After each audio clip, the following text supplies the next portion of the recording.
ایک بزرگ نے محفل میں اپنی بند ہتھیلی سب کی طرف کی اور دریافت کیا، بتاؤ میری ہتھیلی میں کیا ہے؟ کچھ نے جواب دیا، آپ کے ہاتھ میں ہیرے جواہرات ہیں۔ پھر پوچھنے پر ایک نے جواب دیا، اگر آپ کے ہاتھ میں سونا، ہیرا اور جواہرات نہیں تو یقیناً چاندی یا کوئی قیمتی چیز ہوگی۔ تب ان بزرگ نے اپنی بند ہتھیلیوں کو کھولا تو ان کے ہاتھ میں چند کنکریاں تھیں۔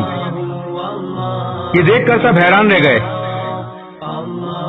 بزرگ بولے، عورت کی مثال اس بند مٹھی کی طرح ہے، جب تک بند ہے یعنی با پردہ ہے تو ہیرا جواہرات اور سونا چاندی کی طرح قیمتی ہے، لیکن کھل جائے یعنی بے پردہ ہو جائے تو پتھر اور کنکریوں کی مانند ہے، جس کی کوئی عزت اور کوئی قیمت نہیں۔ ہیرا اور سونا بننا ہے یا پتھر اور کنکریاں، فیصلہ آپ کا۔